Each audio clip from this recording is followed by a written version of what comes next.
आजकल नेपाल में क्या हो रहा है, वहाँ नेपोटिज्म यानी भाई भतीजावाद, नेताओं के भ्रष्टाचार और सोशल मीडिया पर बैन को लेकर वहाँ के नौजवान आंदोलन कर रहे हैं।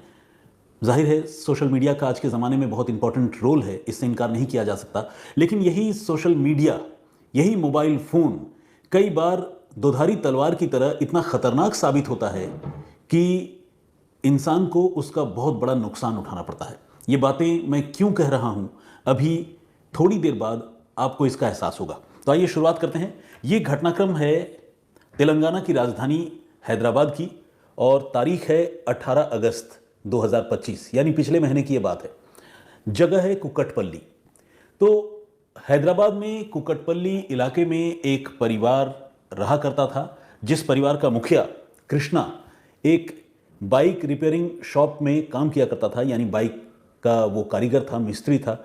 जबकि कृष्णा की वाइफ रेणुका वो एक लैब टेक्नीशियन थी और एक प्राइवेट हॉस्पिटल में जॉब करती थी, यानी हस्बैंड वाइफ दोनों काम करते थे। घर में दो छोटे छोटे प्यारे प्यारे बच्चे थे। एक थी 10 साल की बेटी जो बड़ी थी, नाम था उसका सहर्षा, और एक छोटा सा बेटा था जो इन दिनों प्ले स्कूल में पढ़ता है। तो कुल मिलाकर 4 लोगों का ये छोटा सा परिवार था और ये लोग वहीं कुक्कटपल्ली में रहा करते थे। 18 अगस्त को पति पत्नी दोनों काम पर चले गए और छोटा बच्चा जो है वो प्ले स्कूल में रूटीन के मुताबिक चला गया। लेकिन ये जो लड़की है 10 साल की, उनकी बेटी सहस्रा जिसका नाम है, वो घर में थी। और घर में इसलिए थी क्योंकि वो जिस स्कूल में पढ़ती है उस स्कूल में एक स्पोर्ट्स का इवेंट होने वाला था, जिसके लिए स्कूल में क्लासेस कम हो रहे थे और स्पोर्ट्स की एक्टिविटीज़ ज़्यादा चल रही थी। तो इस लड़की ने ब्रेक ले रखा था, छुट्टी ले रखी थी और वो घर पर ही थी। तय प्रोग्राम या जो तय रूटीन है उसके मुताबिक जो सहस्रा की मम्मी है, जो लैब टेक्नीशियन का काम करती है रेणुका, उसने घर में कुछ खाना बना कर रखा था और ये कहा था अपनी बेटी से कि तुम भी खा लेना लंच, और खुद लंच करने से पहले तुम्हारे भाई को ये लंच बॉक्स पहुंचा देना। ये एक रूटीन अफेयर था, घर से कोई ना कोई जाकर उस छोटे बच्चे को प्ले स्कूल में जो पढ़ता है, चूंकि घर के बिल्कुल पास में है प्ले स्कूल, तो वो लंच उसको पहुंचा दिया करते थे। 18 अगस्त को हुआ ये कि दोपहर के तकरीबन 12 साढ़े 12 बज गए, लेकिन लंच बॉक्स जो है सहस्रा ने अपने भाई के लिए नहीं पहुंचाया, यानी उसके प्ले स्कूल में लंच बॉक्स नहीं पहुंचा। इस पर प्ले स्कूल के लोगों ने सहस्रा के पिता को, कृष्णा को फ़ोन किया और फ़ोन करके ये कहा कि देखिए आपका बच्चा तो हमारे पास है लेकिन भूखा है, आपके घर से खाना नहीं आया है, आप कहें तो हम अपनी तरफ से कुछ खिला देते हैं, आप पता कर लीजिए कि खाना आया क्यों नहीं, मतलब क्या आप लोग भूल गए, क्या हुआ। तो जब प्ले स्कूल से ये फ़ोन आया तो कृष्णा जो है वो थोड़ा बेचैन हो गया। बेचैन इसलिए हो गए वो क्योंकि उनके घर में 10 साल की उनकी बेटी है जिसको ये जिम्मेदारी उन्होंने दी थी कि वो खाना पहुंचा दे। इसके बाद उन्होंने घर में फ़ोन करना शुरू किया, एक मोबाइल फ़ोन जो सहस्रा के पास या घर में ही होता था उस पर फ़ोन करना शुरू किया। तो लगातार उस फ़ोन की घंटी बजती रही, लेकिन बेटी ने फ़ोन नहीं उठाया। कृष्णा को ये लगा कि शायद उनकी बच्ची सो गई है, और 10 साल आखिर उम्र ही कितनी होती है, हो सकता है कि जिम्मेदारी का उस तरह का एहसास न हो, नींद आ गई हो, सो गई हो। तो शुरू में तो उसे ये लगा, लेकिन फिर उसने सोचा कि लेकिन एक बार जाकर देखना ज़रूरी है तो वो बच्ची कहीं कोई मुसीबत, कोई दिक्कत में ना हो। तो ये सोचकर उसका पिता कृष्णा अपने घर पहुंचा। लेकिन घर आने के बाद उसने जो मंजर देखा, उसे देखकर वो घबरा गया, दहल गया।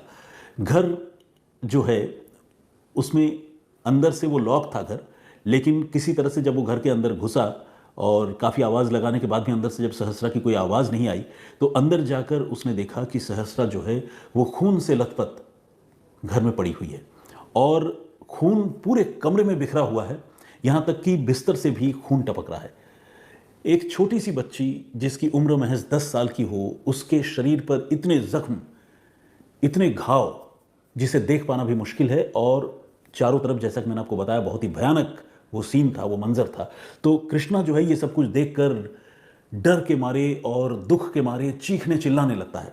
आसपास के लोग, जिस मकान में वो रहते थे, उसके पड़ोसी, वो सारे लोग वहाँ इकट्ठा हो जाते हैं और फ़ौरन कृष्णा जो है सबसे पहले अपनी पत्नी रेणुका को फ़ोन करता है जो हॉस्पिटल में काम करती है, और पूरे घटना के बारे में बताता है। ये बताता है कि उनकी बेटी को, सहस्रा को, किसी ने अटैक किया है और उसके शरीर पर बहुत सारे जख्म के निशान हैं, जिसे देखकर लगता है कि शायद उससे चाकू मारा गया है, और वो अब उसे लेकर फ़ौरन अस्पताल जा रहे हैं। उसकी माँ भी पहुंचती है वापस बदहवास घर, और उसके बाद वो लोग बच्ची को लेकर अस्पताल पहुंचते हैं।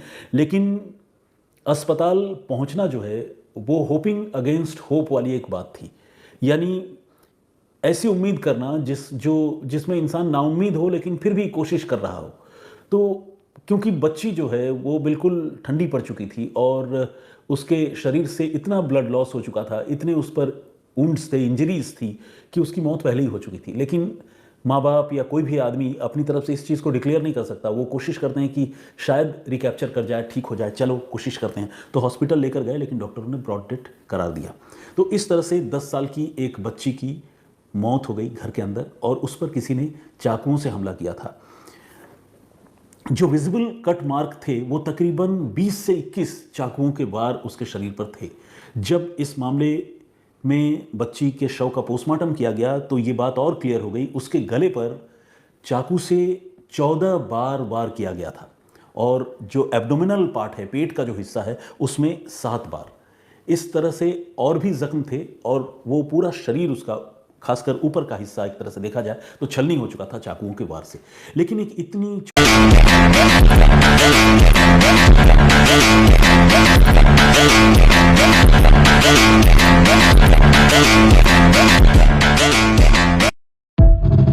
छोटी सी बच्ची को कोई घर में घुसकर इस तरह से, बच्ची जो है वो बिल्कुल ठंडी पड़ चुकी थी और उसके शरीर से इतना ब्लड लॉस हो चुका था, इतने उस पर वुंड्स थे, इंजरीज थी कि उसकी मौत पहले ही हो चुकी थी। लेकिन माँ बाप या कोई भी आदमी अपनी तरफ से इस चीज़ को डिक्लेयर नहीं कर सकता। वो कोशिश करते हैं कि शायद रिकैप्चर कर जाए, ठीक हो जाए, चलो कोशिश करते हैं। तो हॉस्पिटल लेकर गए लेकिन डॉक्टरों ने ब्रॉड डेथ करार दिया। तो इस तरह से 10 साल की एक बच्ची की मौत हो गई घर के अंदर, और उस पर किसी ने चाकुओं से हमला किया था। जो विजिबल कट मार्क थे वो तकरीबन 20 से 21 चाकुओं के वार उसके शरीर पर थे। जब इस मामले में बच्ची के शव का पोस्टमार्टम किया गया तो ये बात और क्लियर हो गई, उसके गले पर चाकू से 14 बार वार किया गया था, और जो एब्डोमिनल पार्ट है, पेट का जो हिस्सा है, उसमें 7 बार। इस तरह से और भी जख्म थे, और वो पूरा शरीर उसका, खासकर ऊपर का हिस्सा एक तरह से देखा जाए तो छलनी हो चुका था चाकुओं के वार से। लेकिन एक इतनी छोटी सी बच्ची को कोई घर में घुसकर इस तरह से चाकू मारकर उसकी हत्या क्यों करेगा, जबकि न तो कृष्णा की, न तो रेणुका की, और न उस छोटी सी बच्ची की किसी से कभी कोई कहा सुनी लड़ाई झगड़ा, कोई ऐसी दुश्मनी वाली बात नहीं थी। ये घटना हुई क्यों, किसी को ये समझ में नहीं आ रहा था। अब इतनी भयानक, इतनी बड़ी घटना थी जिसने सिर्फ कुक्कटपल्ली या हैदराबाद ही नहीं बल्कि पूरे तेलंगाना को एक तरह से दहला दिया। बच्ची के कत्ल का मामला था। पुलिस मौके पर पहुंची और पुलिस ने इस मामले की जांच शुरू की। मैंने आपको बता दिया कि पोस्टमार्टम बच्ची का पहले ही हो चुका था। तो पोस्टमार्टम में कॉज ऑफ डेथ जो है वो ब्लड लॉस और सीरियस इंजरीज को बताया गया, जो चाकू के वार के निशान थे। मौके पर पुलिस को कोई चाकू जैसी चीज़ नहीं मिली और कोई ऐसा सुराग भी नहीं मिला। पुलिस अब इस मामले की छानबीन में लग चुकी थी, और चूंकि ये शहर का ही इलाका है, आजकल तो गांव में भी सीसीटीवी फुटेज है, कैमरे हैं, तो पुलिस ने सीसीटीवी एग्जामिन करना शुरू किया। मगर पुलिस को बड़ी निराशा हाथ लगी, या समझ लीजिए कि पुलिस को एक डेड एंड पर जाकर रुकना पड़ा, क्योंकि घर के न तो सामने के हिस्से में, न तो पीछे की गली से किसी भी कैमरे में कोई भी आदमी सीसीटीवी कैमरे में जो है कैद नहीं हुआ था। उस घर की तरफ आते हुए या इस तरह की घटना को अंजाम देकर घर से बाहर जाते हुए कोई भी नज़र नहीं आ रहा था। अब ये अपने आप में एक मिस्ट्री वाली बात थी कि फिर आखिर घर के अंदर कोई अगर घुसा तो वो कहाँ से घुसा, किस रास्ते से घुसा, किस रास्ते से भागा, क्या उसे किसी ने देखा नहीं, क्या वो कोई रॉबर था, चोर था, कौन था? ये सारे सवाल जो है वो पुलिस के सामने खड़े थे। इस बीच पुलिस जो है वो आसपास के लोगों से भी पूछताछ कर रही थी, क्योंकि मम्मी पापा दोनों बाहर थे, और कोई अगर चश्मदीद इस घटना का होता तो वो जाहिर है उस मोहल्ले का ही कोई आदमी होता। तो इसीलिए पुलिस आसपास के लोगों से पूछताछ कर रही थी। इस मकान में ये परिवार रहता था, रेणुका, कृष्णा और सहस्रा, ये जो विक्टिम फैमिली है, ये जिस मकान में रहता था उसके बगल में एक परिवार रहता है। उस परिवार में एक लड़का है 14 साल का। उस लड़के से भी पुलिस ने पूछा कि बेटा बताओ, क्या तुमने कोई आवाज़, कोई चीख या कोई अनयूजुअल चीज़ देखी हो सुबह के वक्त में जब इस बच्ची की हत्या हुई? तो वो लड़का जो है वो रिलक्टेंट था। वो शुरू में तो बता रहा था कि नहीं ऐसा कुछ नहीं देखा, लेकिन बाद में उसने कहा कि हाँ अंकल, हमने पापा पापा चिल्लाते हुए ज़रूर सुना था। ये बच्ची जो है मेरे ख्याल से शायद उसी की आवाज़ थी, लेकिन मुझे समझ में नहीं आया कि ये हो सकता है कि घर में मम्मी पापा डांट रहे हों या कोई ऐसी बात थी, तो मैंने बहुत ज़्यादा अटेंशन उस पर नहीं दिया। लेकिन हाँ, मैंने 1 या 2 बार सहस्रा को चिल्लाते हुए ज़रूर सुना था। अब ये जो लड़का था, ये चूंकि बिल्कुल बगल वाले घर में रहता था, तो इसको सहस्रा के परिवार के सारे लोग जानते थे और इस लड़के के परिवार के लोग भी सहस्रा के परिवार वालों से और उनकी फैमिली से वाकिफ थे। कुछ समय पहले इस बच्ची का एक बर्थडे सेलिब्रेशन भी हुआ था, उसमें भी वो लड़का आया था। तो कुल मिलाकर सारे लोग एक दूसरे के नोन थे। और यहीं जहाँ पर ये घटना हुई थी, उसी के पास एक और बिल्डिंग में एक नौजवान लड़का जो आर्टिफिशियल इंटेलिजेंस का एक्सपर्ट है, इंजीनियर है, वो रहा करता है। उससे भी पुलिस ने पूछताछ की और इसके अलावा और भी कई लोगों से पूछताछ की। लेकिन इन तमाम लोगों से पूछताछ करने के बाद पुलिस को बिट्स एंड पीसेस में कुछ कुछ बातें पता चली। सबसे पहले तो जब उस लड़के से पूछताछ हो रही थी, 14 साल के उस लड़के से, तो उसने ये कहा कि 10:30 बजे के आसपास मैंने सहस्रा को पापा पापा कहकर चिल्लाते हुए 1-2 बार सुना था, सुबह 10:30 बजे के आसपास। तो पुलिस को ये लगने लगा कि अगर ये बात सही है तो ज़रूर फिर पोस्टमार्टम रिपोर्ट में जो टाइम ऑफ डेथ है वो 10:30 बजे के आसपास होना चाहिए। तो इसलिए पुलिस ने पोस्टमार्टम रिपोर्ट में जब उस बात को वेरीफाई किया तो पुलिस ने देखा कि नहीं, टाइम ऑफ डेथ जो है वो 10:30 बजे सुबह के आसपास से मैच नहीं कर रहा है। दूसरी तरफ, जैसा कि मैंने आपको बताया कि एक आर्टिफिशियल इंटेलिजेंस का इंजीनियर लड़का भी वहाँ पास में रहता है, उससे भी पुलिस ने पूछताछ की। तो उसने जो बात बताई वो बात बड़ी अजीब, बहुत ही शॉकिंग थी। वो बात ये थी कि उसने ये बताया कि सुबह के वक्त में उसने एक यंग लड़के को, जिसकी उम्र यही 13-14 साल के आसपास होगी, उसने सहस्रा के घर के छत के ऊपर मुंडेर पर रेंगते हुए देखा था। और उसकी गतिविधियां कुछ संदिग्ध थी, लेकिन चूंकि उसे लगा कि शायद बच्चा खेल रहा है या कई बार होता है ना लुका छिपी वाली चीज़, या बच्चे कुछ शरारत करते हैं, तो उसने उस रेंगते हुए बच्चे को देखा तो ज़रूर था, लेकिन उस पर बहुत ज़्यादा ध्यान उसने नहीं दिया और इस बात को उसने इग्नोर किया था। तो ये एआई इंजीनियर ने ये बात पुलिस को बताई थी और ये एक बहुत अहम कड़ी या लीड इस मामले में पुलिस के लिए साबित हुई, क्योंकि पुलिस अब तक इसी बात को लेकर उलझन में थी कि आखिर जो भी कातिल है वो उस घर में घुसा कैसे होगा, क्योंकि सीसीटीवी कैमरे में तो उसकी एंट्री एग्जिट नज़र नहीं आ रही है। तो एक तरीका ये हो सकता है कि छत के रास्ते कोई आए, लेकिन अगर छत के रास्ते कोई आएगा तो जाहिर है कैमरे में तो नहीं दिखेगा, लेकिन अगर इत्तेफाकन किसी ने उसे देखा हो तो बात पता चले। तो यहाँ एआई इंजीनियर उस इत्तेफाक को सब्सटैंशिएट कर रहा था, सपोर्ट करता हुआ अपना बयान दे रहा था, जिसमें बता रहा था कि उसने 13-14 साल के एक लड़के को देखा था रेंगते हुए। लेकिन वो लड़का एग्जैक्टली कौन था ये एआई इंजीनियर उस समय नहीं बता पाया। अब पुलिस जो है पड़ोस में रहने वाले उस लड़के के बारे में पुलिस ने थोड़ा और जानकारी जुटाना शुरू किया, क्योंकि उसका एज ग्रुप भी वही था जिस एज ग्रुप का कोई लड़का छत के ऊपर रेंगता हुआ एआई इंजीनियर को दिखा था। अब पुलिस ने उसके घर वालों से भी बातचीत की और घर वालों से पूछा कि 18 अगस्त को आपका बेटा कहाँ था। तो लड़के ने तो सबसे पहले ये बताया कि वो स्कूल ही गया था। फिर पुलिस ने पूछा कि भाई स्कूल गया था तो तुमने 10:30 बजे पापा पापा चिल्लाते हुए कैसे सुना इस बच्ची की आवाज़? तो उसने ये कहा कि मैं स्कूल से वापस आ गया था। तो ये जो बातें हैं, इससे ये लगता है कि शायद लड़का झूठ बोल रहा था, और होता है ना कि एक झूठ को छुपाने के लिए 100 झूठ बोलना पड़ता है, तो लड़का शायद उसी रास्ते पर चल रहा था। अब पुलिस ने स्कूल में वेरीफाई करने का फैसला किया कि क्या ये लड़का 18 अगस्त को स्कूल में हाजिर हुआ था या नहीं। तो वहाँ जब वेरीफाई किया गया तो पता चला कि ये लड़का स्कूल नहीं आया था, यानी लड़का स्कूल जाने के मसले पर झूठ बोल रहा था, और पापा पापा चिल्लाने के मसले पर भी शायद झूठ बोल रहा था, क्योंकि टाइम ऑफ डेथ जो है उस लड़की के शोर शराबे या चीखने वाली बात से मैच नहीं कर रहे थे। अब पुलिस ने उसी लड़के के घर वालों से बातचीत करने की शुरुआत की और उसकी माँ से और पिता से पुलिस ने कुछ सवाल जवाब किए। तो जब पुलिस ने ये सवाल जवाब किए तो उसकी माँ ने बड़ी अनयूजुअल सी एक बात बताई। उसकी माँ ने ये बताया कि 18 अगस्त को उनका जो बेटा है वो बाहर खेलने के लिए गया था, और खेलने के बाद जब वो लौटा तो उसने अपने कपड़े खुद ही धो लिए थे और वो खुद नहा धोकर तैयार भी हो गया था सुबह के वक्त में। पुलिस ने पूछा कि क्या वो रोज़ ऐसा करता था, अपने कपड़े क्या वो खुद धोता है और खुद नहा भी लेता है क्या बगैर आप लोगों की जानकारी के? तो उसकी माँ ने कहा कि नहीं, ऐसा इससे पहले कभी नहीं हुआ, उसने अपने कपड़े आज तक कभी नहीं धोए, ये पहला दिन था, पहला मौका था जब उसने अपने कपड़े खुद धोए हैं और वो नहाया भी है। ये बात जो है वो पुलिस के मन में इस बच्चे की भूमिका को लेकर और शक जो था उसको गहरा कर गई।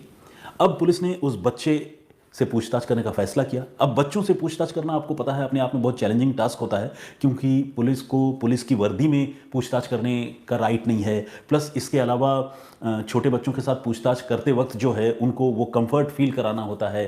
तो जो बच्चों की सिक्योरिटी है और उनकी जो मानसिकता है उसे देखते हुए कुछ डूज एंड डोंट्स पुलिस के लिए है। पुलिस आम मुलजिमों के साथ जिस तरह की सख्ती करती है वैसा बच्चों के साथ नहीं कर सकती। तो इसीलिए पुलिस इस बच्चे से पूछताछ तो करना चाहती थी, लेकिन उसके लिए पुलिस को थोड़ी तैयारी भी करनी थी। पुलिस ने वो तैयारी की और इस बच्चे से पूछताछ पुलिस ने शुरू की। अभी पूछताछ शुरू करने से पहले पुलिस ने इस बच्चे के का जो स्कूल बैग है, जो कॉपी किताब है, उन सारी चीज़ों की तलाशी लेने की शुरुआत की। मोबाइल फ़ोन देखना शुरू किया बच्चे का। तो इन सारी चीज़ों को देखते हुए पुलिस के हाथ एक ऐसी चीज़ लगी जिसके बाद पुलिस ये कंफर्म हो गई कि सहस्रा नाम की उस 10 साल की बच्ची के मर्डर में कोई और नहीं बल्कि पड़ोस में रहने वाला 14 साल का यही लड़का है। क्योंकि उस बच्चे के कॉपी किताब के बीच से पुलिस को एक नोट बरामद हुआ जो एक पन्ने में लिखा हुआ था। और जानते हैं उस नोट में क्या था?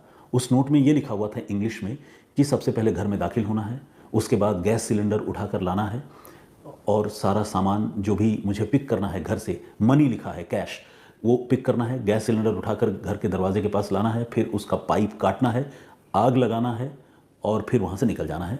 नीचे लिखा हुआ था मिशन डन। तो ये एक ऐसी चिट थी, ये एक ऐसा पुर्जा था जो उस बच्चे ने खुद अपने हाथों से लिखा था, जिसे देखकर ये लगता था कि बच्चा जो है उस घर में स्ट्राइक करने, चाहे वो चोरी या रॉबरी का इरादा हो, जो भी हो, उसके लिए उसने पूरी प्लानिंग की थी। और सिर्फ प्लानिंग नहीं की थी बल्कि एक एक चीज़ प्लानिंग में क्या क्या करेगा वो सारी चीज़ें उसने लिखी थी। अब पुलिस को जब ये चिट मिल गया तो फिर बच्चे को इस चिट के साथ पुलिस ने कन्फ्रंट किया। तो उसने माना कि हाँ वही था जो सहस्रा के घर में घुसा था और जिसने उस बच्ची की हत्या की। पुलिस ने पूछा कि हत्या क्यों कर दी, और इस चिट में तो तुमने लिख रखा है कि गैस सिलेंडर लाकर आग भी लगाना है।